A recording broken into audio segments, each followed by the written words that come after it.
وہ اللہ کی یہ کتاب قرآن ہے جو قیامت تک محفوظ رہے گا۔ اب میرے بھائیوں، ہم سب کے سامنے سوال اور سوال کا جواب کہ کیا ایسے اپنی خود کے استدلالات، خود کی فہم، خود کی انڈرسٹینڈنگ، خود جو نکالنا چاہتے ہیں، ویسی نیت سے آنے والے لوگوں کو پکڑنے کا کچھ سسٹم ہے، یا ہم یہ کہیں گے وہ بھی صحیح، وہ بھی صحیح، وہ بھی صحیح، وہ بھی صحیح، تمہیں جو کرنا ہے کرو؟ حق بات ایک ہے کہ جو چاہیں 2 اور 2 4 بھی حق ہے، 2 اور 2 5 بھی حق ہے، 2 اور 2 6 بھی حق ہے، 2 اور 2 7 بھی حق ہے، 2 اور 2 8 بھی حق ہے، ایسا ہم کہیں گے؟ کیا اسلام وہ دین ہے؟ میرے بھائیوں، اللہ تعالیٰ نے قرآن میں چیلنج دیا ہے، سورہ نساء میں سورہ 4 آیت نمبر 82، افلا یتدبرون القرآن، وہ لوگ قرآن پر غور اور تدبر کیوں نہیں کرتے؟ وَلَوْ كَانَ مِنْ عِنْدِ غَيْرِ اللَّهِ، اگر یہ کتاب اللہ کے علاوہ کسی اور کی طرف سے ہوتی، لَوَجَدُوا فِيهِ اخْتِلَافًا كَثِيرًا، اس میں بہت سارے اختلافات ملتے۔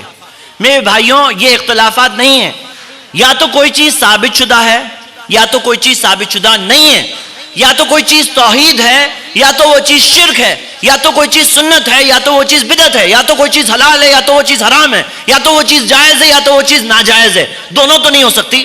کوئی ایک بات ہوگی اور کوئی سسٹم ہوگا جس سے کہ ہم پکڑ سکتے ہیں اور صحیح بات سمجھ سکتے ہیں۔ آئیے میرے بھائیوں، وہی سسٹم آپ کے سامنے رکھنا تاکہ یہ فارمولا ہمارا صحیح ہو جائے، تاکہ قرآن کی آیتوں کے متعلق کل کوئی بھی ہمارے سامنے کوئی بھی بات کہے تو آپ کے سامنے میں 5 بیسک رولز رکھنا چاہتا ہوں، جس کے تحت آپ چیک کریں گے یہ چیز کہاں پہ فٹ ہو رہی ہے، کہاں پہ ہے یا نہیں ہے، اور آپ اس چیز کو انشاءاللہ سمجھنے کی کوشش کر سکتے ہیں تاکہ آپ کے سامنے حق اور باطل واضح ہو جائے، صحیح اور غلط کلیئر ہو جائے۔ آئیے شروع کرتے ہیں۔ اللہ تعالیٰ نے قرآن کو نازل کیا اور محمد صلی اللہ علیہ وسلم کو اللہ تعالیٰ نے پیغمبر بنا کر بھیجا۔ قرآن میں اللہ تعالیٰ نے بتایا سورہ آل عمران میں سورہ نمبر 3 آیت نمبر 164، اور اللہ تعالیٰ نے یہ بات قرآن میں کئی جگہوں پر فرمایا، اور جو آیت میں پڑھوں گا آیت نمبر 124 پڑھوں گا۔ میرے بھائیوں، اللہ تعالیٰ نے بتایا لقد من اللہ علی المؤمنین، اللہ نے احسان کیا مومنوں پر، اذ بعث فیہم رسولا من انفسہم، کہ ان میں ایک رسول بھیجا انہی میں سے، یتلو علیہم آیاتہ، جو رسول اللہ کی آیتیں پڑھ پڑھ کر سناتے ہیں، وَيُزَكِّيهِمْ، انہیں پاک کرتے ہیں، ان کی تزکیہ کرتے ہیں، وَيُعَلِّمُهُمُ الْكِتَابَ، کتاب سکھاتے ہیں، کتاب سکھاتے ہیں، والحکمہ، حکمت سکھاتے ہیں، وَإِن كَانُوا مِن قَبْلُ لَفِي ضَلَالٍ مُبِينٍ، اس سے پہلے تو وہ کھلی ہوئی گمراہی میں تھے۔ اللہ سبحانہ وتعالیٰ نے محمد صلی اللہ علیہ وسلم کے 4 کام ذکر کیے۔ پہلے نمبر پہ ہے یتلو علیہم آیاتہ، اللہ کی آیتوں کو پڑھ پڑھ کر سناتے ہیں۔ میرے بھائیوں، سمجھنا یہ ہے کہ محمد صلی اللہ علیہ وسلم کا کام صرف اس کتاب کو پہنچانا نہیں تھا، جیسے پوسٹ مین آ کر خط دے کر جاتا ہے، کوریئر پارسل ڈیلیور کر کے جاتا ہے، تو محمد صلی اللہ علیہ وسلم کا ایسا کام ہی نہیں تھا کہ قرآن کو پہنچایا، یہ ایک کام تھا ان کا، لیکن صرف یہی نہیں تھا۔ آیت نمبر، اس آیت کے تیسرے پارٹ میں آتا ہے، اللہ تعالیٰ نے بتایا کہ وَيُعَلِّمُهُمُ الْكِتَابَ، کتاب سکھاتے ہیں۔ محمد صلی اللہ علیہ وسلم نے کتاب کو سکھایا، اور اللہ تعالیٰ نے اس چیز کی گارنٹی لی ہے۔ سورۃ القیامہ میں اللہ تعالیٰ نے بتایا اِنَّا عَلَيْنَا بَيَانَهُ، ہم اس قرآن کا بیان کریں گے۔ ایسا نہیں کہ کوئی بھی آ کر کچھ بھی بیان کرے گا، کوئی بھی آ کر کوئی بھی استدلال کرے گا، کوئی بھی آ کے کچھ بھی معنی بتائے گا، کوئی بھی آ کے کچھ بھی دلیل بنا دے گا۔ اللہ تعالیٰ نے کہا اِنَّا عَلَيْنَا بَيَانَهُ، ہم اس کا بیان کریں گے، اللہ کی طرف سے وہ بیان آئے گا۔ اب میرے بھائیوں، ہم سب کو دیکھنا ہے کہ آخر میں کہاں ہے، کیسے ہے وہ موجود۔ تو ہم دیکھتے ہیں کہ قرآن کو سمجھنے کے متعلق سب سے پہلے قرآن کی بعض آیتیں دوسری آیتوں کی تفسیر کرتی ہے، کچھ آیتیں دوسری آیتوں کی ڈیٹیل بتاتی ہیں۔ کئی بار ایسا ہوتا ہے کہ لوگ ایک آیت کو لے لیتے ہیں، دوسری آیت کو نہیں لیتے، تو ہم دیکھتے ہیں کہ اللہ تعالیٰ نے ہمیں بتایا کہ ہم پوری کتاب پر ایمان لائیں، بعض حصے پر نہیں، کچھ حصے پر نہیں۔ اور وہ لوگ جو دین کے ٹکڑے کر دیتے ہیں، ان الذین فرقوا دینہم وکانوا شیعا، وہ لوگ جو دین کے ٹکڑے ٹکڑے کر دیتے ہیں اور بن جاتے ہیں گروہ گروہ، تو اللہ نے بتایا اے نبی، آپ کا ان سے کوئی لینا دینا نہیں، ان کا معاملہ اللہ کے پاس ہے، اور اللہ ان کے متعلق فیصلہ کرے گا. سورہ انعام سورہ 6 آیت نمبر 159. تو ہم یہ دیکھتے ہیں کہ ہم پورا دین لیں گے, ہم کچھ حصہ لیں گے, کچھ حصہ چھوڑیں گے, یہ طریقہ نہیں. تو ہم دیکھتے ہیں القرآن یفصل بعضها بعض, قرآن کا بعض حصے کی تفسیر کرتا ہے, ڈیٹیل ملتی ہے. کچھ مثالیں ہم دیکھتے ہیں سمجھنے کے لیے. مثال کے طور پر اس طرح کی کئی آیتیں ہیں قرآن میں, جیسے مثال کے طور پہ سورہ طارق میں ہمیں ملتا ہے, سورہ نمبر 86 میں والسماء والطارق اللہ تعالیٰ نے بتایا. اور ہم سورہ بروج سورہ طارق لے لیتے ہیں, وما ادراک ما الطارق, کہ آسمان اور طارق, رات جلنے, اندھیرے میں جلنے والا, اندھیری میں روشنی پہنچانے والا. وما ادراک ما الطارق, کیا بتائے گا تمہیں طارق کیا ہے؟ النجم الثاقب, نجم الثاقب یہ روشنی والا ستارہ ہے. اب یہاں پر طارق کیا ہے, ڈیٹیل اسی جگہ پر مل گیا. مطلب تیسری آیت پڑھے تو ڈیٹیل مل گئی. کبھی کبھار ایسا ہوتا ہے, لیکن کبھی کبھار ایسا بھی ہوتا ہے کہ قرآن کا کچھ حصہ دوسرے حصے کی تفسیر کرتا ہے جو دوسری جگہ پر ہے. مثال کے طور پر ہم دیکھتے ہیں کہ اللہ تعالیٰ نے قرآن میں بتایا سورہ مائدہ میں سورہ 5 آیت نمبر 1, یا ایھا الذین آمنوا, اے ایمان والوں, اوفوا بالعقود, اپنے وعدوں کو, عہد کو پورا کرو. احلت لکم بہیمۃ الانعام, تمہارے لیے حلال ہے سارے کے سارے چوپائے, الا ما یتلی علیکم, سوائے وہ جو بتا دیے گئے. سارے کے سارے چوپائے حلال ہیں سوائے وہ جو بتا دیے گئے. اب کیا بتا دیے گئے, آگے پڑھتے ہیں تو سورۃ المائدہ سورہ 5 آیت نمبر 3 میں آتا ہے, حرمت علیکم المیتۃ والدم ولحم الخنزیر, حرام ہے تمہارے لیے مرے ہوئے جانور کا گوشت, خون خنزیر کا گوشت, وما اہل بہ لغیر اللہ, اور وہ جس پر اللہ کے علاوہ کسی اور کا نام لیا گیا. اب یہاں کیا ہوا, آیت نمبر 1 میں ہمیں پتا چلا کہ سارے چوپائے حلال ہے سوائے وہ جو منع ہے. منع کیا ہے, ڈیٹیل بعد میں ہے. اسی طرح ہم آگے بڑھتے ہیں قرآن میں سورہ نحل میں سورہ 16 آیت نمبر 103 میں اللہ تعالیٰ نے فرمایا لا تدرک الابصار وہو یدریکم الابصار, اسے نظریں احاطہ نہیں کر سکتی, اللہ کو نظریں احاطہ نہیں کر سکتی, نظریں انکمپس, دیکھ نہیں سکتی, احاطہ نہیں کر سکتی. قرآن میں آیا. اب کچھ لوگوں نے اس بات سے سمجھ کر کہا کہ بندہ اللہ کو کبھی نہیں دیکھ سکتا, لیکن اگر وہ قرآن خود پورا کے پورا پڑھتے تو انہیں مل جاتا کہ قرآن میں سورۃ القیامہ میں اللہ تعالیٰ نے آیت نمبر 23 سورہ 75 آیت نمبر 23 میں بتایا کہ مومن بندے الی ربہا ناظرہ, اپنے رب کی طرف دیکھ رہے ہوں گے. اور سورۃ المنافقون میں سورہ نمبر 83 میں اللہ تعالیٰ نے بتایا, سورۃ المطففین میں سورہ نمبر 83 میں اللہ نے بتایا کہ وہ لوگ جو کفار ہیں, انکار کرنے والے ہیں, وہ اپنے رب کی طرف سے محجوبون, پردے میں ہوں گے, دیکھ نہیں سکیں گے. اب ہمیں یہ دونوں آیتیں دیکھ کر پکچر پتا چلا, کیا پتا چلا, بات یہ پتا چلی کہ یہ دنیا کی نظریں اللہ کو نہیں دیکھ سکتی. جنتیوں کو اللہ تعالیٰ ویسے نظریں دے گا جس سے کہ وہ اپنے رب کی طرف دیکھیں گے. اور ہمیں حدیثوں سے پتا چلتا ہے یہ دنیا کی, یہ جنت کی ساری نعمتوں میں سب سے بڑی نعمت ہوگی, الی ربہا ناظرہ, جیسے اللہ تعالیٰ نے سورۃ القیامہ میں بتایا. تو بعض حصہ دوسرے حصے کی تفسیر کر رہا ہے. اسی طرح آپ دیکھیے کہ اللہ تعالیٰ نے ہمیں بتایا, قرآن کی ایک آیت ہے جہاں اللہ رب العالمین نے بتایا سورۃ المائدہ سورہ 5 آیت نمبر 64, بل یداہ مبسوطتان, اللہ کے دونوں ہاتھ پھیلے ہوئے ہیں, ينفق کیف یشاء, اللہ جیسا چاہتا ہے خرچ کرتا ہے. یہودیوں کے الزام کے جواب میں آیت نازل ہوئی تھی. اب اللہ کے ہاتھ کا ذکر ہے, لیکن ہاتھ کیسا ہے, تو اللہ تعالیٰ نے قرآن میں سورۃ النحل سورہ 16 آیت نمبر 74 میں کہا لا تضربوا للہ الامثال, اللہ کے لیے مثالیں مت بناؤ, ان اللہ یعلم وانتم لا تعلمون, اللہ جانتا ہے اور تم لوگ نہیں جانتے ہو. اور اللہ تعالیٰ نے سورۃ الشورى سورہ 42 آیت نمبر 11 میں کہا لیس کمثلہ شیء, اس کے بمثل, اس کے جیسا, سملر کوئی نہیں ہے. اب ہم اپنا ہاتھ دیکھ کر یہ نہیں کہہ سکتے اللہ کا ہاتھ ہماری طرح ہے 5 انگلیوں والا.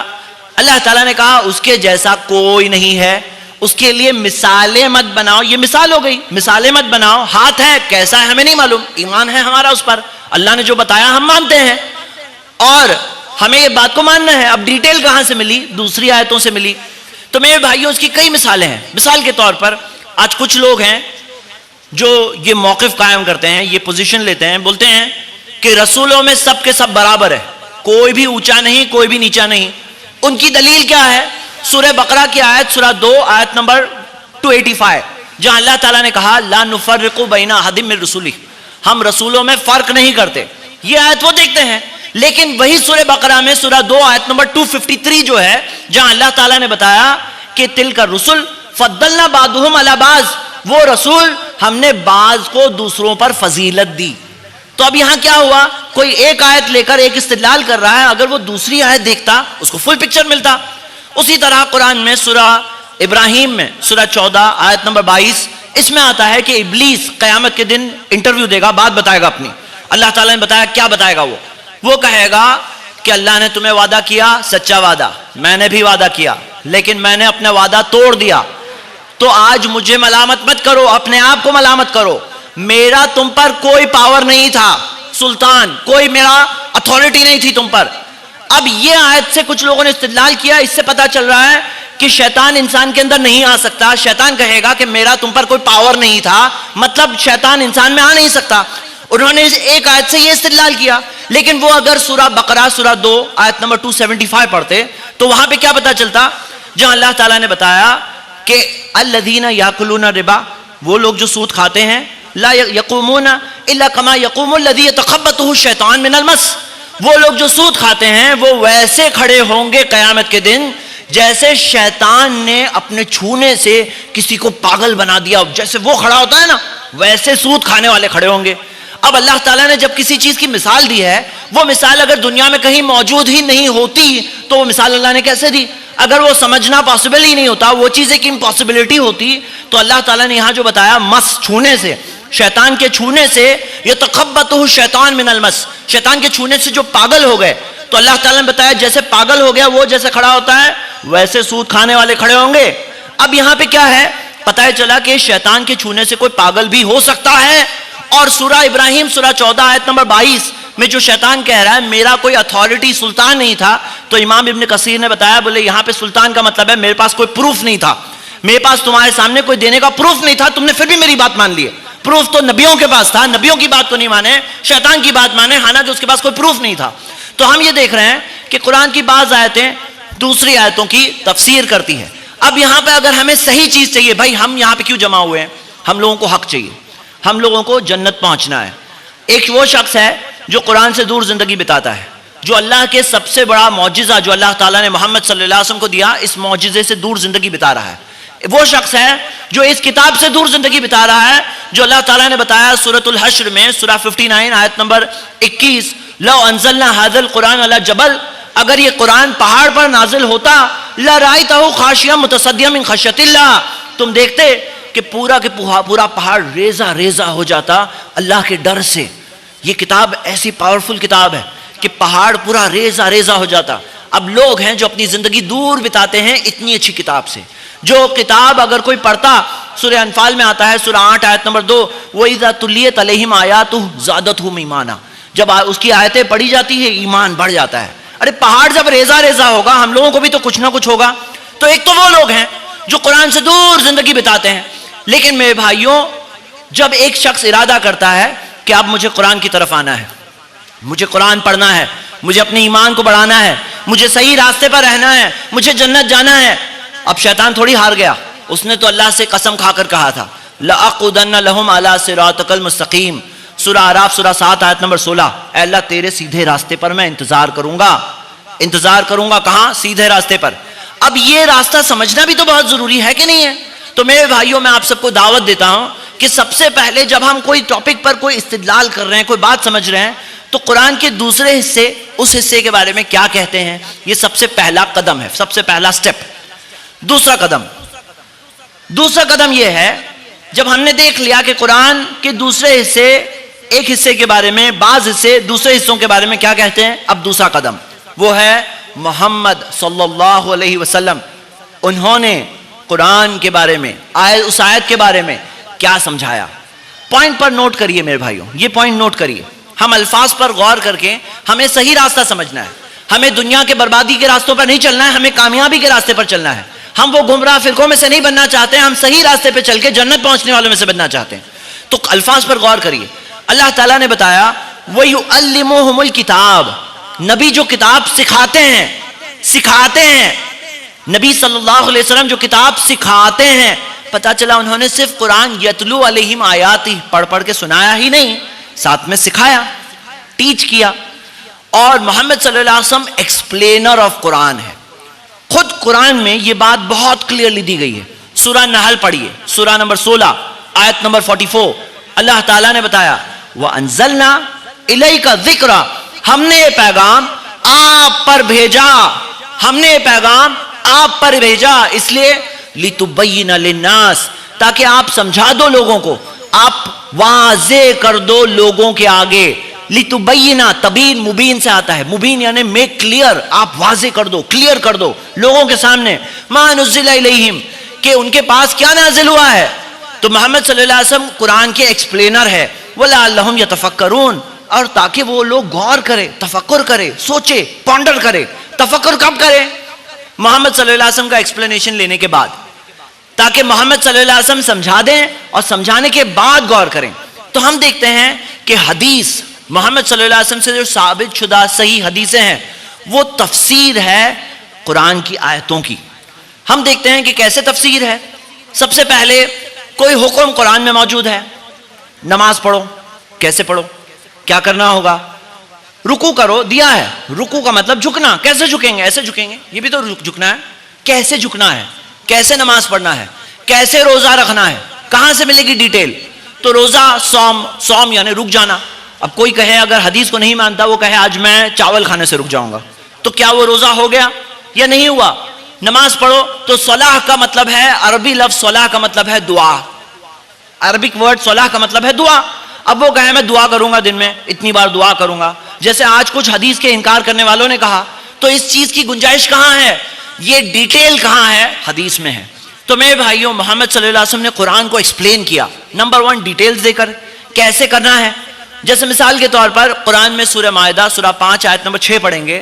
اب ایک ایسا عمل ہے جس کی ڈیٹیل ہے، وہ ہے وضو، لیکن وضو کی بھی ڈیٹیل ہے. تو اللہ تعالیٰ نے کہا یا ایھا الذین آمنوا، اے ایمان والو، اذا قمتم الی الصلاۃ، جب نماز کے لیے کھڑے ہو جاؤ، فاغسلوا وجوہکم، اپنے چہروں کو دھو لو، وایدیکم، اپنے ہاتھوں کو دھو لو، الی المرافق، کونی تک، وامسحوا برؤوسکم، سر پہ مسح کرو، وارجلکم الی الکعبین، پاؤں کو دھو لو ایڑیوں تک. اب 4 چیزیں ہیں، باقی ڈیٹیل کہاں ہے، حدیثوں میں ہے.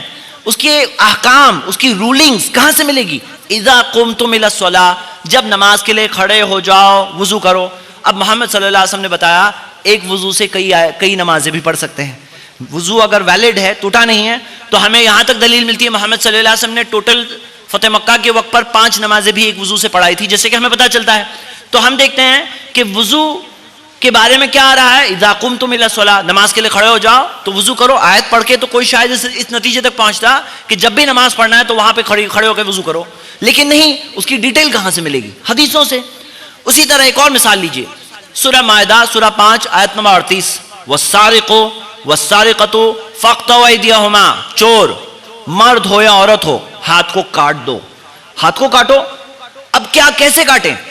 مثال کے طور پر ہاتھ کاٹو، ایدیہما، ید ہاتھ، کلائی سے کاٹیں، یہاں سے کاٹیں، یہاں سے کاٹیں، یہاں سے کاٹیں. کہاں سے کاٹیں؟ ید، یہ تو پورا کے پورا ید ہے، ہاتھ. تو کہاں سے کاٹیں؟ نبی صلی اللہ علیہ وسلم نے بتایا الٹا ہاتھ کاٹیں گے اور کلائی سے کاٹیں گے. کہاں سے ڈیٹیل ملی؟ حدیث سے ملی. کاٹ دو ہاتھ کو. اب کیا ایسا کریں گے جیسے آپ نے سنا ہوگا کہ ایک واقعہ ہوا تھا کچھ ٹائم پہلے، کچھ لوگوں نے کسی کو پکڑ کر کے اس کا ہاتھ کاٹ دیا تھا.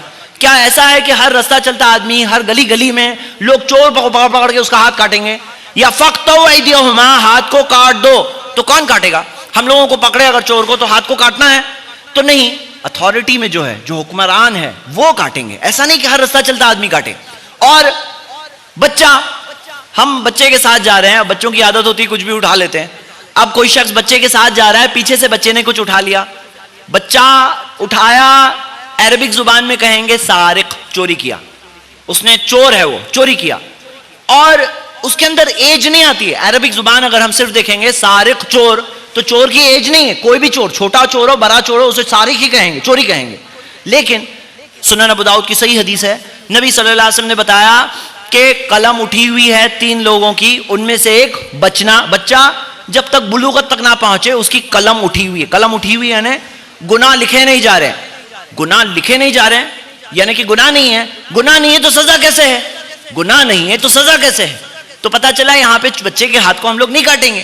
اگر کوئی شخص حدیث کو نہیں مانتا ہے تو اس کے بچے نے چوری کیا تو گھر جا کے اس کو ہاتھ کاٹنا ہوگا. اعوذ باللہ، اللہ مستعان. آپ دیکھیے کتنی غلط انڈرسٹینڈنگ نکل سکتی ہے. اسی طرح ہاتھ کاٹ دو تو یہاں پر کوئی اگر پین چوری کر لیا، کاغذ چوری کر لیا، ہاتھ کاٹ دیں گے. صحیح بخاری کی حدیث ہے کہ ہاتھ نہیں کاٹیں گے سوائے تب جب ربع دینار، 1/4 دینار، دینار جو تقریباً 4.25 گرامز کا ہوتا تھا ملک المروان کے ٹائم پر، اس کا 1/4 یعنی 1 گرام سے کچھ اوپر، اگر اتنی ویلیو کی اگر چوری ہوئی ہے تو ہاتھ کاٹنے کی سزا ملے گی. نہیں تو کوئی اور سزا ہو سکتی ہے، لیکن ہاتھ کاٹنے کی سزا، اگر اتنی ویلیو کی چیز کسی نے چوری کیا تو ہاتھ کاٹنے کی سزا ہوگی. ڈیٹیل کہاں مل رہی ہے؟ حدیث میں مل رہی ہے.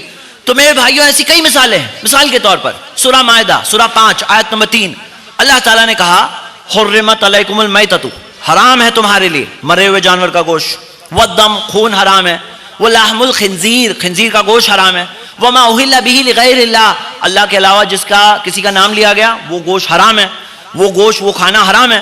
اب یہاں ہمیں پتہ چلتا ہے کہ اللہ تعالیٰ نے بتایا حرام ہے تمہارے لیے میتا، مرے ہوئے جانور کا گوشت.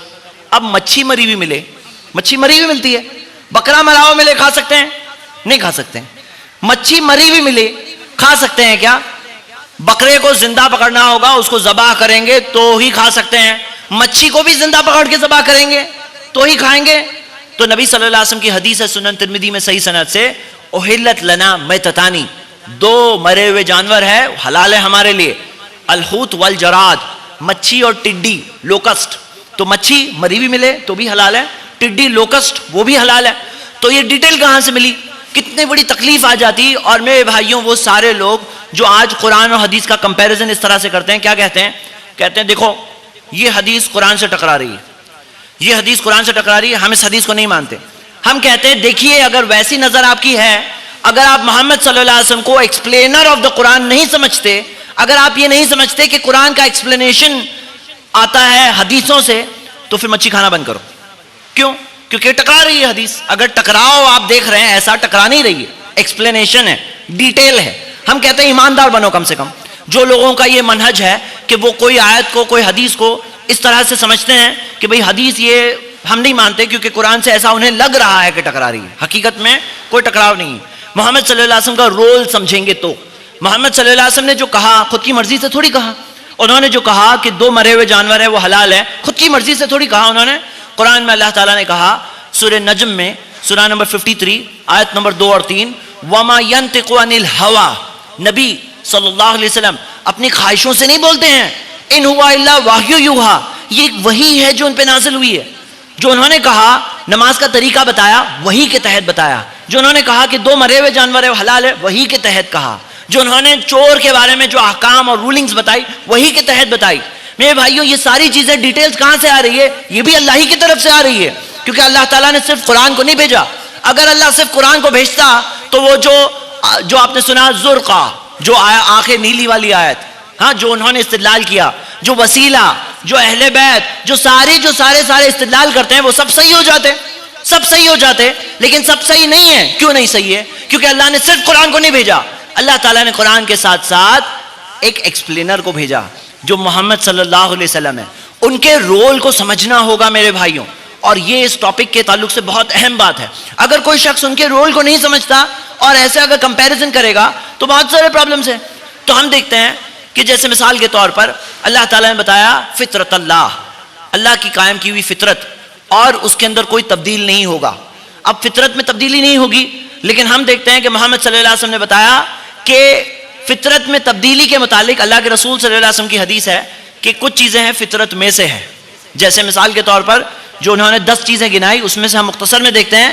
انہوں نے بتایا داڑھی کو چھوڑنا، مونچھوں کو کترنا، اپنے بغل اور زیر ناف کے بال اسے شیو کرنا، اسی طرح ختنہ کرنا، یہ سب فطرت میں سے ہے.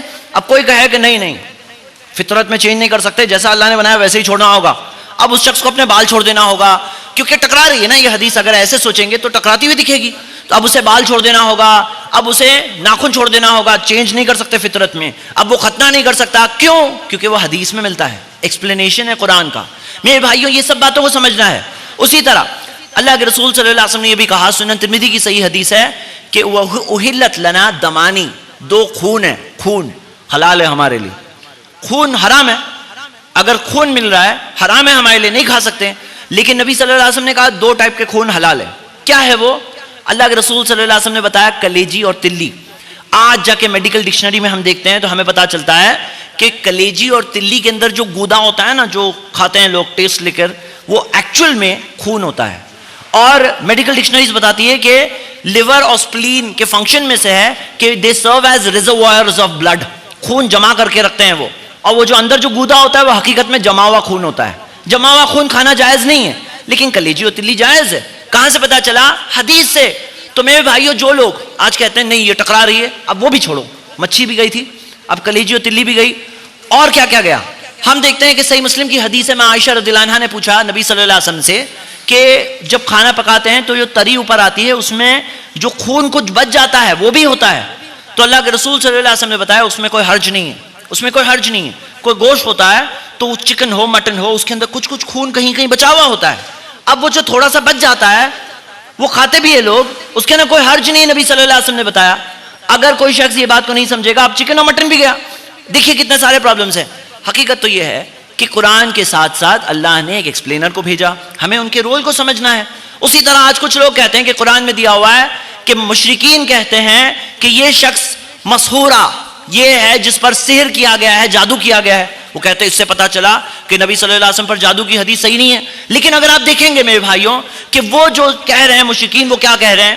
وہ یہ کہہ رہے ہیں کہ یہ جو قرآن آیا ہے یہ جادو کے اثر میں نبی صلی اللہ علیہ وسلم بول رہے ہیں.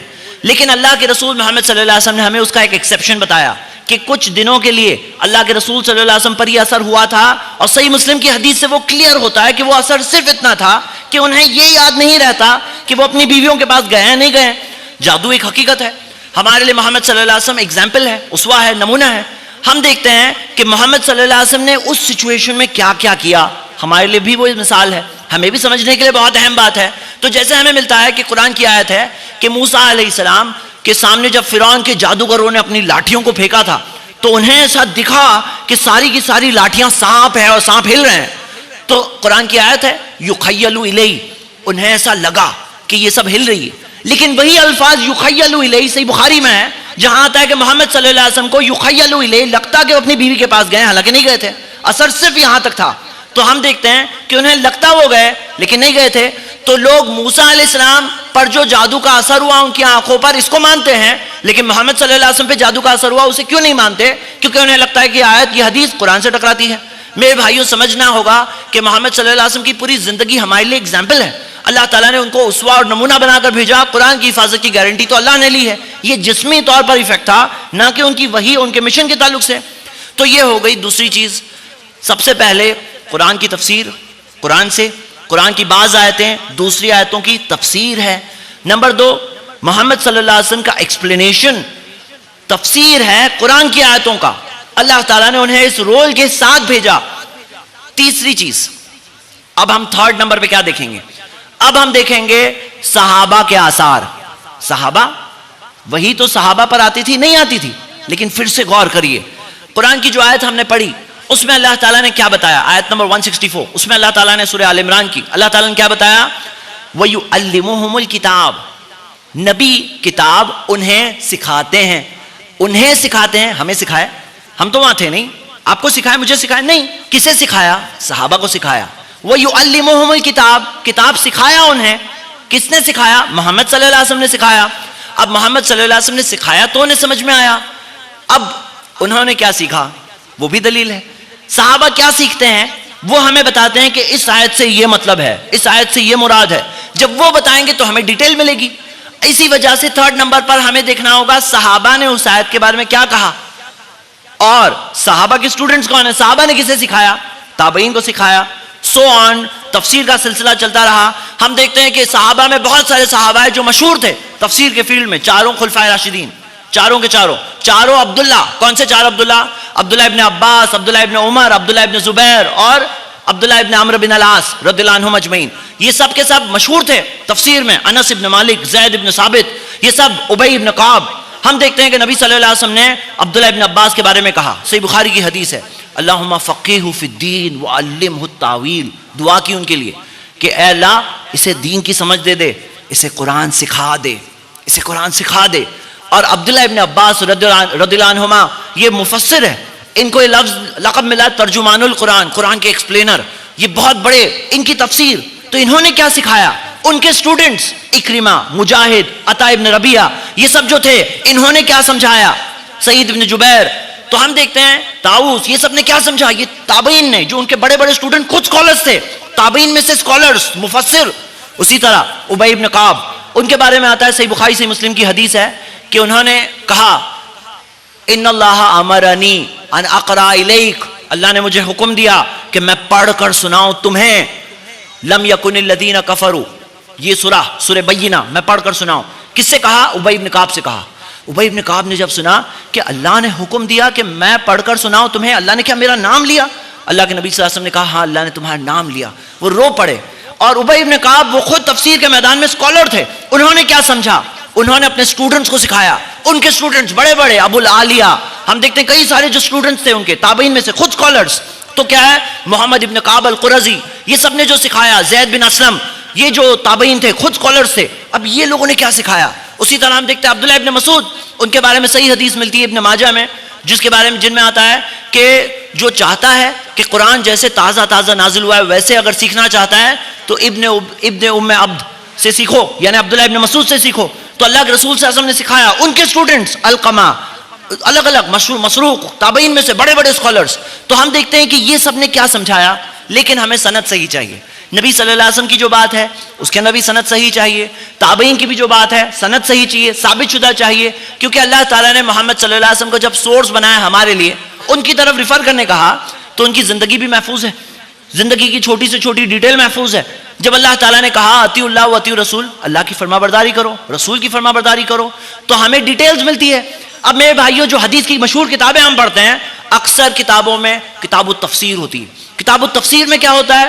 اس آیت کے بارے میں نبی صلی اللہ علیہ وسلم نے کیا کہا، صحابہ نے کیا کہا. مثال کے طور پر قرآن کی آیت ہے جہاں اللہ تعالیٰ نے کہا وَهُوَ مَعَكُمْ أَيْنَمَا كُنْتُمْ، تم جہاں کہیں ہو میں تمہارے ساتھ ہوں.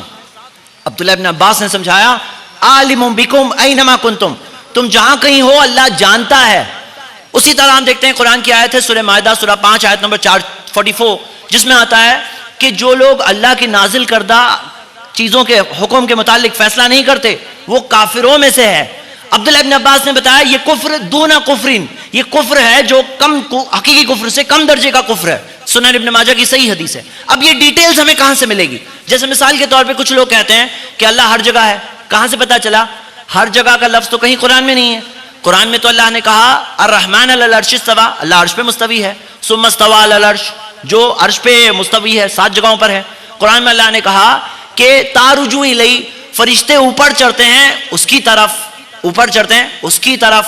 قرآن کے بارے میں آتا ہے انزلہ، نیچے بھیجا. اللہ تعالیٰ نے قرآن میں کہا امنتم من فی السماء، آسمان والے سے اپنے آپ کو سیف سمجھتے ہو؟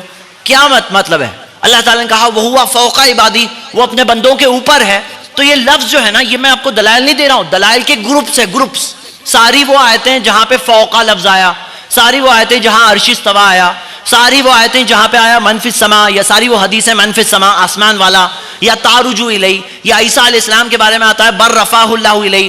اب یہ آیتیں کے بعد وہ آیت بھی ہے کہ اللہ تمہارے ساتھ ہے. تو ساتھ ہے کس معنی میں؟ عبداللہ ابن عباس نے بتایا یہاں پہ مطلب ہے عالم بکم اینما کنتم، تم جہاں کہیں ہو اللہ جانتا ہے. علم سے، اللہ کے علم سے، اللہ کے سننے سے، اللہ دیکھنے سے، جاننے سے ہر چیز جانتا ہے، ہر جگہ کا علم ہے. اب یہ صحابہ کی طرف ہم دیکھتے ہیں تو ہمیں ڈیٹیل ملتی ہے. تو میرے بھائیوں، تیسری قسم تفسیر کی یہ ہے کہ صحابہ، سلف، تابعین، ان کی طرف ریفر کرنا. اب کوئی یہاں پوچھ سکتا ہے قرآن میں اس بات کی دلیل کہاں ہے؟ یقیناً ہے. آپ قرآن کی اس آیت پر غور کریے، سورہ نساء سورہ 4 آیت نمبر 115.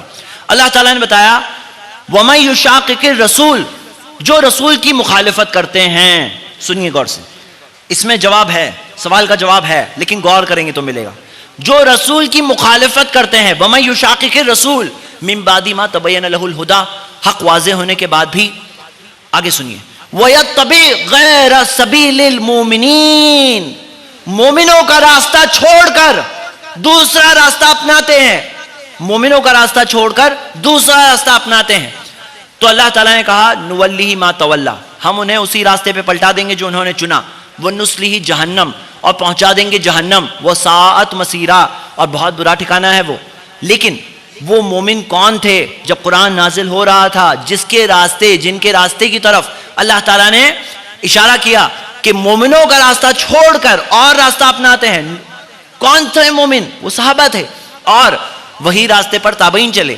الگ الگ راستے نہیں ہیں. سبیل المومنین، مومنوں کا راستہ، سبل نہیں ہے، مومنوں کے راستے نہیں ہے، مومنوں کا راستہ سنگولر ہے، پلورل نہیں ہے. تو مومنوں کا راستہ، اب وہ مومنوں کا راستہ جس پہ صحابہ چلے، جس پہ تابعین چلے، جس میں سلف الصالحین چلے، اسی راستے پہ ہمیں چلنا ہے. اللہ کہتا ہے یہ راستہ چھوڑ کر دوسرا راستہ اپنائیں گے تو اللہ نے کہا میں اسی راستے پہ پھر تمہیں چھوڑ دوں گا، سزا ہے یہ. پتہ کیا چلا؟ اب یہاں پہ صحابہ کا راستہ یہ بھی دلیل ہے. قرآن کی آیت ہے سورہ بقرہ کی سورہ 2 آیت نمبر 137.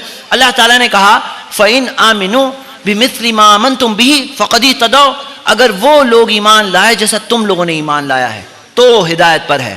تو صحابہ کا ایمان سیمپل سٹینڈرڈ ایمان ہے، ویسا ایمان ہوگا تو ہدایت پر ہے.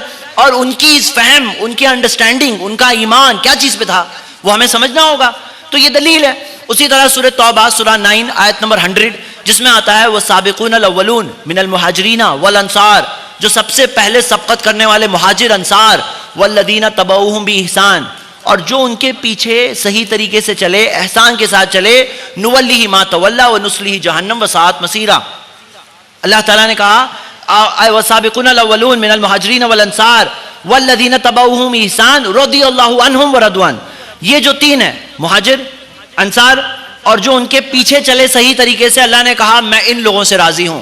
رضی اللہ عنہم، اللہ ان سے راضی ہے. کن سے راضی ہے؟ مہاجر. ہم لوگ مہاجر نہیں ہیں، انصار ہیں ہم لوگ نہیں ہیں، لیکن ان کے پیچھے چلنے والے ہم لوگ بن سکتے ہیں.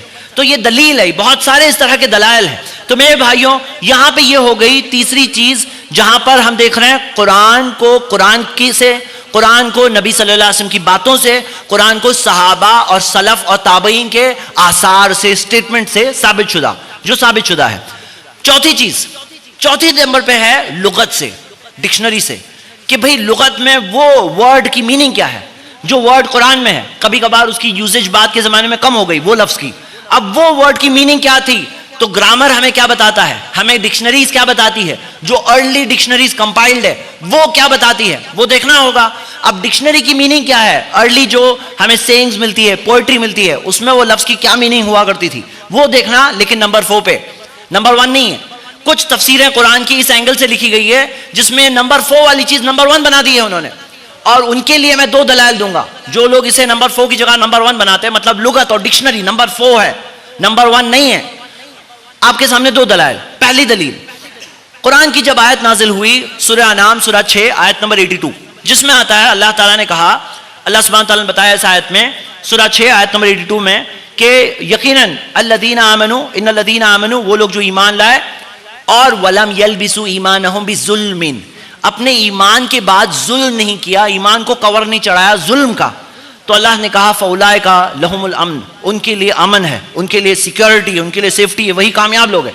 اب جب یہ آیت نازل ہوئی تو صحابہ گھبرا گئے کہ ایمان لائے، ظلم نہیں کیے. ظلم، گناہ بھی ظلم ہے، گناہ بھی ظلم ہے. جیسے ہم کہتے ہیں نا اللہم انی ظلمت نفسی، اے اللہ میں نے اپنے نفس پہ ظلم کیا. یا جیسے قرآن کی آیت ہے سورہ 39 آیت نمبر 53 کہ کہو میرے بندوں سے کہ جنہوں نے اپنے نفسوں پر ظلم کیا لا تقنطوا من رحمت اللہ، اللہ کی رحمت سے مایوس مت ہونا. گناہ بھی ظلم ہے. صحابہ گھبرا گئے کہ قرآن کی آیت نازل ہوئی کہ جو ایمان لائے اور گناہ نہیں کیے، یعنی ظلم نہ کیے یعنی گناہ نہیں کیے. انہوں نے اسے ویسے سمجھا، ڈکشنری عربک آتی تھی انہیں. جیسے آج کچھ لوگ بولتے ہیں کہ اگر صرف عربک آ گئی تو سب مسئلے حل ہو جائیں گے. انہیں عربک جتنی اچھی آتی تھی اتنی اچھی عربک کسے آئے گی. صحابہ کو عربک آتی تھی، سمجھ میں آیا ظلم. اب نبی صلی اللہ علیہ وسلم نے سمجھایا کہ یہ ایسے نہیں ہے کما تظنون، جیسا تم لوگ سوچتے ہو ویسا نہیں ہے، جیسا تم لوگ سوچتے ہو ویسا نہیں ہے. یہ وہ ظلم ہے جو لقمان نے اپنے بیٹے سے کہا لا تشرک باللہ، اے بیٹے، یا بنیا لا تشرک باللہ، اے میرے بیٹے اللہ کے ساتھ کسی کو شریک مت کرو. ان الشرک لظلم عظیم، شرک سب سے بڑا ظلم ہے. تو انہوں نے بتایا یہاں پہ ظلم کا مطلب ہے ظلم عظیم، سب سے بڑا ظلم. کس نے سمجھایا؟ نبی صلی اللہ علیہ وسلم نے سمجھایا. تو نمبر سیکوینس میں دیکھیں گے تو آپ دیکھیں گے لغت کا نمبر کہاں ہے، حدیث سے اوپر نہیں ہے، نبی صلی اللہ علیہ وسلم کے مقام سے اوپر نہیں ہے، یہ نمبر 4 پر ہے. اسی طرح ہم دیکھتے ہیں جیسے مثال کے طور پر قرآن میں سورہ مائدہ سورہ 5 آیت نمبر 5 میں آتا ہے اور لامستم النساء، یا تم نے عورتوں کو چھوا ہے. اب چھوا ہے تو تیمم کر سکتے ہو, مطلب وضو ٹوٹنے کے بارے میں بات آ رہی ہے, غسل واجب ہونے کے تعلق سے بھی اشارہ ہے. اب یہاں پہ چھونے کا مطلب کیا ہے؟ کیا ڈائریکٹلی چھونے سے وضو ٹوٹ جاتا ہے؟ کسی عورت کو چھونے سے وضو ٹوٹ جاتا ہے؟ تو ہمیں حدیث ملتی ہے ابو داؤد کی صحیح حدیث کہ نبی صلی اللہ علیہ وسلم نے اپنے ازواج مطہرہ میں سے کسی کو بوسا دیا, کس کیا, اور نماز پڑھنے گئے اور اپنا وضو ریپیٹ نہیں کیا, وضو دہرایا بھی نہیں. پتا چلا اگر وضو ٹوٹتا تو نبی صلی اللہ علیہ وسلم ضرور وضو دہرائے ہوتے. تو ہمیں کیا پتا چلا, یہاں پہ چھونے سے مراد چھونا نہیں ہے, خصوصی ایک اسپیشل ٹائپ کا چھونا ہے جس کا مطلب ہے میاں بیوی کے تعلقات. تو یہاں پر لمس کا مطلب ہمیں کیسے پتا چلا؟ ڈکشنری کو نمبر 1 پہ نہیں ہے, ڈکشنری نمبر 4 پر ہے, لیکن ہے وہاں پر. یہ 3 دیکھنے کے بعد اس کی روشنی میں لغت سے, ڈکشنری سے بھی بات سمجھی جا سکتی ہے, اس میں کوئی حرج نہیں. اور نمبر 5 پر کیا ہے؟ سیکوینس بھی یاد رکھنی ہوگی آپ کو. نمبر 5 پر ہے کہ اب یہ 4 دیکھنے کے بعد اب اپنے اوپینین یعنی اپنی رائے سے کوئی بات کہہ سکتا ہے, یہ 4 کے دائرے میں رہ کر. اگر یہ دائرہ توڑ کر باہر نکلیں گے تو میرے بھائیوں میں آپ کو ابھی ایک حدیث سنانا چاہتا ہوں. یہ حدیث جو آج کے اس درس میں ایک بہت ہی سٹرائکنگ حدیث ہے. اگر یہ حدیث ہم دیکھیں, یہ ایک حدیث کی روشنی میں یہ سارے غلط چیزیں کلیئر دکھتی ہے کہ غلط ہے. یہ ایک حدیث کون سی حدیث ہے سنیے. اللہ کے رسول محمد صلی اللہ علیہ وسلم نے کہا, اور یہ حدیث ہمیں ملتی ہے ابن ماجہ میں ہے, یہ حدیث مسند احمد میں ہے, ابو یعلا میں ہے, امام ابن جریر الطبری نے اپنی تفسیر میں لایا ہے, اور شیخ البانی نے اپنی تحقیق سلسلہ حدیث صحیحہ میں اس حدیث کو صحیح سند سے بتایا ہے کہ حدیث کی سند صحیح ہے. کیا ہے حدیث سنیے. نبی صلی اللہ علیہ وسلم نے کہا, المراء فی القرآن کفر, المراء فی القرآن کفر, المراء فی القرآن کفر. قرآن کے بارے میں اپنی ہی مرضی اور اپنی ہی عقل سے بات کہنا کفر ہے. 3 بار کہا, 3 مرہ 3 بار کہا, اور پھر کہا فما علمتم منہ فعملوہ, جو تم اس میں سے جانتے ہو اس پہ عمل کرو. وما جہلتم منہ فردہ الی عالمہ, جو اس میں سے تمہیں سمجھ میں نہیں آئے, تمہیں معلوم نہیں ہے کیا ہے, تو جاننے والے کی طرف ریفر کرو. اللہ کے رسول صلی اللہ علیہ وسلم نے یہ جو بات کہی میرے بھائیوں, یہ حدیث بلاک کرتی ہے وہ سارے غلط راستوں کو. سورہ احزاب کی جو آیت ہے, سورہ 33 آیت نمبر 40, ما کان محمد ابا احد من رجالکم, محمد تم میں سے کسی شخص کے والد نہیں ہے, ولیکن رسول اللہ, اللہ کے رسول ہے, وخاتم النبیین, نبیوں کے سلسلے میں خاتم, لاسٹ, سیل ہے, ختم ہو گیا سلسلہ, خاتم النبیین. اور محمد صلی اللہ علیہ وسلم نے اسے ایکسپلین کیا, صحیح بخاری کی حدیث ہے کہ ایک دیوار ہے جس کے اندر ساری اینٹیں لگی ہے, ایک اینٹ نہیں ہے, اور لوگ اس دیوار کو دیکھتے ہیں, کہتے ہیں کہ کتنا اچھا ہوتا وہ ایک اینٹ بھی لگی ہوتی. انہوں نے کہا میں وہ آخری اینٹ ہوں, لاسٹ بریک ہوں. تو وہ ہمیں کیا پتا چلا کہ محمد صلی اللہ علیہ وسلم لاسٹ نبی ہے, کوئی ان کے بعد نہیں آنے والا ہے. اب غلام احمد سرور نے دعویٰ کیا کہ میں نبی ہوں, اللہ کا بھیجا ہوا نبی ہوں محمد صلی اللہ علیہ وسلم کے بعد. اب یہ آیت بیچ میں آ رہی ہے, یہ آیت بیچ میں آ رہی ہے. حدیث کو تو کنوینئنٹلی ریجیکٹ کر دیتے ہیں, لیکن آیتوں کو, قرآن کو اتنا ایزیلی ریجیکٹ نہیں کر پاتے ہیں, تو قرآن کی میننگ کو تھوڑا کچھ چینج کرتے ہیں. کہا خاتم کا مطلب ہے کہ انگوٹھی کا جو سٹون ہوتا ہے, مطلب بیسٹ نبی ہے, یہ بیسٹ نبی ہے, میں بیسٹ نہیں ہوں, محمد صلی اللہ علیہ وسلم بیسٹ ہے. غلام احمد سرور نے اسے کنورٹ کرنے کی کوشش کی, لیکن میرے بھائیوں کوئی گنجائش نہیں ہے اس کی. ہم دیکھتے ہیں کہ اللہ کے رسول صلی اللہ علیہ وسلم نے یہ ساری چیزوں پر بلاک لگا دیا جب کہا المراء فی القرآن کفر. تو یہ چیز کفر ہے, یہ چیز قرآن کے بارے میں اپنے عقل سے کچھ بھی بولو گے, تمہیں جو بولنا ہے وہ بولو گے. تو نہیں, پہلے دیکھو قرآن نے قرآن کے بارے میں کیا کہا, حدیث میں قرآن کے بارے میں کیا آتا ہے, اس آیت کے بارے میں, صحابہ کے آثار میں کیا آتا ہے, لغت سے صحیح بات سمجھنے کے بعد نمبر 4 پہ کیا آتا ہے, اس کے بعد اس کے دائرے میں ہم اس کے تعلق سے ہم اس کے تعلق سے سوچ سکتے ہیں, غور کر سکتے ہیں. اور یقیناً لعلہم یتفکرون, تاکہ تم غور کرو, لیکن سب باتیں دیکھنے کے ساتھ ساتھ, دیکھنے کے بعد. اب میرے بھائیوں یہ ہے 5 سٹیپس تفسیر کے. آج ہم دیکھتے ہیں کہ بہت سارے لوگ قرآن کی طرف ریفر ہونا شروع کیے, یہ ایک پازیٹیو چیز ہوئی, لیکن وہ صحیح میتھڈ نہ جاننے کی وجہ سے کوئی بھی ٹرانسلیشن اٹھا رہے ہیں, کوئی بھی چیز اٹھا رہے ہیں. اب ٹرانسلیٹر جو ہوتا ہے اس کے متعلق بھی بہت ساری باتیں ہیں. نمبر 1, اس کا عقیدہ صحیح ہونا چاہیے. اگر اس کا عقیدہ غلط ہے, اگر وہ شرک کرنے والا عقیدہ ہے, اب ہم یہ دیکھیں کہ وہ عقیدہ کہیں نہ کہیں کیسے فٹ کر دیتا ہے قرآن کی آیتوں میں, اس آیت کی تفسیر میں. اس کا عقیدہ کیا ہے, اس کا منہج کیا ہے, میتھڈولوجی کیا ہے, یہ سمجھنا ہوگا. کیا وہ ایسا شخص ہے جو توحید کو مانتا ہے, محمد رسول اللہ صلی اللہ علیہ وسلم کے بارے میں جو صحیح بات ہے وہ مانتا ہے؟ تو ہمیں دیکھنا ہوگا کہ یہ جو شخص ہے جو بات کہہ رہا ہے وہ کون ہے, اس کی تفسیر کیا ہے. اب یہ دیکھنا کیوں ضروری ہے؟ کیونکہ ٹرانسلیٹر جو ہوتا ہے حقیقت میں ٹرانسلیشن, ترجمہ تفسیر ہے, ترجمہ خود تفسیر ہے. قرآن ان ٹرانسلیٹیبل کتاب ہے, قرآن کو کوئی ٹرانسلیٹ کر ہی نہیں سکتا. کئی بار ایسا ہوتا ہے عربک کا ایک لفظ ہے, اس کا کوئی پیرالل لفظ کسی زبان میں نہیں ہوتا ہے. کبھی کبھار ایک لفظ ہوتا ہے, اس کی میننگ بہت ساری ہوتی ہے. کبھی کبھار ایک لفظ ہوتا ہے جو سینٹینس کے کنسٹرکشن سے بات سمجھنے کے تعلق سے گنجائشیں ہوتی ہے. اب ایک شخص ہے, کبھی کبھار سمبولک ہوتا ہے, کبھی کبھار لٹرل ہوتا ہے. تو ہم یہ دیکھتے ہیں کہ ایک شخص جو ترجمہ کر رہا ہے وہ اپنا جو اس نے سمجھا اس آیت سے وہ ایک سینٹینس میں بتا رہا ہے. وہ ترجمہ انسان کی کوشش ہے. کچھ نہ ہونے سے تو ترجمہ ہے تو چلو ٹھیک ہے. شروع کے زمانے میں کیا ہوتا تھا, جہاں جہاں مسلمانوں کی حکومت ہوئی وہاں کی لوکل لینگویج ختم ہو جاتی تھی, عربک زبان آ جاتی تھی. آپ دیکھیے ایک زبان ہے جس کا نام ہے کوپٹک لینگویج. یہ مصر کی زبان تھی, کوپٹک لینگویج. آپ ویکیپیڈیا وغیرہ میں دیکھیے, دکھتا ہے کہ اسلام کے آنے کے بعد کوپٹک لینگویج ختم ہو گئی, عربک آ گئی. ایجپٹ کی نیشنل لینگویج عربک بن گئی. اسی طرح نارتھ افریقہ میں ایک لینگویج بربر ہے, جو بربر لینگویج آج بہت کم لوگ بولتے ہیں, لیکن وہ زمانے میں بہت کامن لینگویج ہوتی تھی بربر. اب کیا ہوا, اب وہ لینگویج کو سٹیٹس نیچے آ گیا. عربک آنے کے بعد وہ عربک غالب ہو جاتی تھی. اور آگے کچھ لینگویجز تھی جو عربک کے بہت سارے الفاظ لے لیے, یعنی وہ زبان ٹوٹلی ختم نہیں ہوئی لیکن عربک کے بہت سارے الفاظ لے لیے, لیپی لے لی عربک کی. مثال کے طور پہ پرشین جو ہے فارسی, اس کے اندر کئی سارے عربک کے ورڈز ہیں, عربک اسکرپٹ ہے. اسی طرح ملئے جو ملیشیا انڈونیشیا کی لینگویج ہے, ملئے, اس کے اندر بھی اسکرپٹ کیا ہے, عربک اسکرپٹ ہے, وہ عربک اسکرپٹ ہے. اور ملئے اسی طرح آپ دیکھیے کہ اور بھی لینگویجز ہے, جیسے ہوسا افریقہ کی لینگویج ہے, ہوسا ایک پرائم لینگویج ہے, اس کے اندر بھی عربک کے بہت سارے الفاظ ہیں, اس کے اندر بھی لیپی عربک کی ہے. اب ہم یہ دیکھتے ہیں کہ بعد کے دور میں جب مسلمانوں کا غلبہ کمزور ہوا تو آپ دیکھیں گے کہ یہ عربک زبان مسلمانوں کے ہاتھ سے دور ہونے لگی. جہاں جہاں حکومت ہونے لگی وہاں کہیں کہیں پرشین چلنے لگی, کہیں کہیں ٹرکش چلنے لگی. اب یہ اسی طرح سے لوگ دوسری زبانوں کی طرف اٹیچ ہو گئے. اور ہم لوگ بھی جو انڈیا والے, جو آج یہ درس بھی ہو رہا ہے اردو زبان میں, ہماری زبان تو عربک ہے, قرآن کی زبان عربک ہے, قرآن ان ٹرانسلیٹیبل بک ہے. لیکن اب کچھ نہ ملنے کی جگہ ترجمہ کی طرف آدمی ریفر کرے گا, کچھ تو سمجھے گا, لیکن یہ سمجھنا ہے کہ ترجمہ ایک انسان کی کوشش ہے, یہ خود ایک تفسیر ہے. اب یہاں پہ جو ٹرانسلیٹر ہے وہ اپنی انڈرسٹینڈنگ دے رہا ہے. کیا انڈرسٹینڈنگ دے رہا ہے دیکھنا ہوگا, اس کی توحید کیسی ہے, اس کی اتباع کا انڈرسٹینڈنگ کیسی ہے. اب یہ چیزوں کے تعلق سے کئی لوگوں میں مس انڈرسٹینڈنگز ہے. اس نے ترجیح جو دین میں جو فرسٹ چیز ہے, جو دین میں پرائرٹیز ہے, اس میں وہ صحیح ہے, منہج میں صحیح ہے نہیں ہے, دیکھنا ہوگا. اسی وجہ سے ہمیں یہ تحقیق کرنا ہوگا. آج لوگ ترجمہ ریفر کر رہے ہیں لیکن کسی طرح سے لوگوں کو ایسے سمجھ میں آیا کوئی بھی ترجمہ اٹھاؤ, کوئی بھی تفسیر اٹھاؤ, ہدایت ہی ملے گی.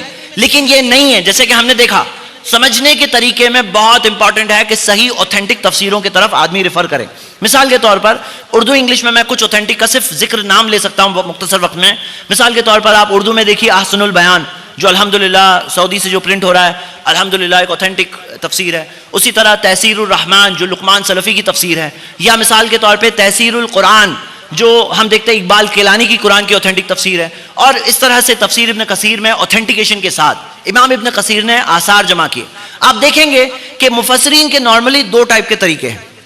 کچھ تفسیریں ہیں جو تفسیر بالروایا, روایت کے بنیاد پر, مطلب صحیح سیکوینس فالو کر کے وہ لوگ تفسیر کرتے ہیں. اور کوئی تفسیر ہوتی ہے تفسیر بالرائے, اوپینین کی بنیاد پر, عقل کی بنیاد پر. یہاں تک ہے ایسی بھی ایک تفسیر ہے, محمد عبدو نام کے ایک ترجمہ ہے, ترجمہ کرنے والے ہیں, انہوں نے کہا کہ میں تفسیر جب کروں گا تو دیکھوں گا ہی نہیں اس سے پہلے قرآن کہ محمد صلی اللہ علیہ وسلم نے کیا کہا, صحابہ کے آثار کیا ہے, میں پہلے خود عقل لگاؤں گا, بعد میں جو دیکھوں گا دیکھوں گا. تو یہ نتیجے تک پہنچا محمد عبدو کہ انہوں نے کہا کہ فرشتے نام کی کوئی چیز ہی نہیں ہے, جو انسان میں ایک اچھی خواہش ہوتی ہے نا اسی کا نام فرشتہ ہے. اسی طرح محمد اسد آپ دیکھیں گے تفسیر بالرائے. محمد اسد ایک کنورٹ ہے, اسلام کنورٹ کر گیا ہے, یہودی سے اسلام قبول کیا. اور محمد اسد کی جو ترجمہ ہے اس کے اندر بھرپور عقل کا غلبہ, تفسیر بالرائے. یہاں تک کہ جو موسیٰ علیہ السلام کو اللہ تعالیٰ نے بچایا, جو دریا میں راستہ نکل آیا, وہ کہتے ہیں وہ ٹائم پہ ٹائیڈل ویو آ گئی تھی. معجزہ نام کی کوئی چیز ان کے نزدیک نہیں ہے کیونکہ عقل سے ٹکراتی ہوئی دکھتی ہے. تو ہمیں دیکھنا ہوگا کہ جو بھی ترجمہ ہم ریفر کر رہے ہیں وہ تفسیر بالرائے ہے کہ تفسیر بالروایا ہے. تو تفسیر بالروایا میں آپ احسن البیان, تحسیر الرحمن, تحسیر القرآن, اسی طرح آپ یہ کچھ جو اوتھینٹک اور بھی تفسیروں کی طرف ریفر کر سکتے ہیں. ابن کثیر ہے, امام ابن کثیر نے روایتوں کو جمع کیا لیکن تحقیق کچھ جگہ پر دی, کچھ جگہوں پر نہیں دی. بعد والوں نے اس کی تحقیق کر کے تحقیق شدہ تفسیر ابن کثیر لائی ہے, عام عوام کے لیے وہ زیادہ اچھا ہے. اسی طرح انگلش میں ایک شخص نوبل قرآن جو محمد محسن خان کا ٹرانسلیشن ہے, صحیح بخاری سے کچھ کامنٹری ہے, اس کی طرف ریفر کر سکتا ہے. ابن کثیر, تفسیر ابن کثیر انگلش ٹرانسلیشن جو شیخ صفی الرحمن مبارک پوری نے اوتھینٹیکیشن کے ساتھ چھاپا ہے, وہ بھی ایک اچھا آپشن ہے. اسی طرح ایک نیو آپشن آیا ہے احسن البیان جو انگلش میں آیا ہے، دارالسلام نے پرنٹ کیا ہے، یہ بھی ایک آپشن ہے. تو ہم دیکھتے ہیں کہ یہ اوتھینٹک تفسیر ہے، الحمدللہ اویلیبل ہے. لیکن سب سے بیسٹ عربک زبان سمجھنا، قرآن سے ڈائریکٹ تعلق جوڑنا. میرے بھائیوں، یہ ساری باتیں بتانے کے بعد ہم سب یہاں بیٹھے ہیں اور دنیا میں بہت ساری لوگ باتیں کر رہے ہیں قرآن کے نام میں. ہمیں کیا جاننا ہے؟ سچ بات جاننا ہے. ہمیں جاننا ہے جو اللہ رب العالمین نے نازل کیا. یہ بات جاننا نہ بھولیں کہ قرآن ہدایت کی جہاں کتاب ہے، اللہ تعالیٰ نے قرآن میں بتایا ہے سورۃ البقرہ میں، یُضِلُّ بِهِ کثیر. اسی کتاب سے جو لوگ غلط نیتوں سے آتے ہیں، غلط ارادوں سے آتے ہیں، کئی لوگ ہوتے ہیں جو گمراہ ہو جاتے ہیں. یُضِلُّ بِهِ کثیر وَیَہْدِی بِهِ کثیر. بہت لوگوں کو ہدایت بھی ملتی ہے، بہت لوگ گمراہ بھی ہوتے ہیں. قرآن کے انعام میں آج کتنی ساری خلافاتیں، خرافاتیں ہو رہی ہیں، یہ ہم سب دیکھ رہے ہیں. جو غلط چیز ہے اس کے ایک بیسک رول ہے کہ وہ قرآن اور صحیح حدیث میں کہیں موجود نہیں ہے. صحیح تفسیر کے میتھڈ سے جب آئیں گے تو وہ چیز کہیں نہ کہیں سٹاپ ہو جائے گی، رک جائے گی. اور صحیح میتھڈ سے ایک انسان پڑھے گا، سمجھے گا، تو اسے وہ مقصد ملے گا جو ہدایت ہے. میں آخر میں قرآن کی آیت پڑھ کے ختم کرتا ہوں جو اللہ تعالیٰ نے کہا سورہ ابراہیم میں، سورہ 14 آیت نمبر 52 کہ ھذا بلاغ للناس، یہاں ایک پیغام ہے انسانوں کے لیے، وَلِيُنذَرُوا بِهِ، تاکہ وہ اس سے وارننگ حاصل کر لے. تو میرے بھائیوں، یہ پیغام اللہ کی طرف سے آیا. اس پیغام کو ویسے سمجھنا ہوگا جیسے اللہ نے ہمیں سمجھنے کہا. اب خود کی مرضی، خود کی عقل، خود کی سوچ کو انسان کو چاہیے کہ سرنڈر کر دے اللہ کی مرضی کے آگے. اور وہی ہے اسلام، سبمیشن اللہ کے راستے میں. اللہ تعالیٰ سے دعا اللہ ہم سب کو قرآن کو سمجھنے اور اسے فالو کر کے اس کی اپنی زندگی کو اس کے مطابق بتانے کی اللہ تعالیٰ ہمیں توفیق دے. آمین. وآخر دعوانا الحمدللہ رب العالمین.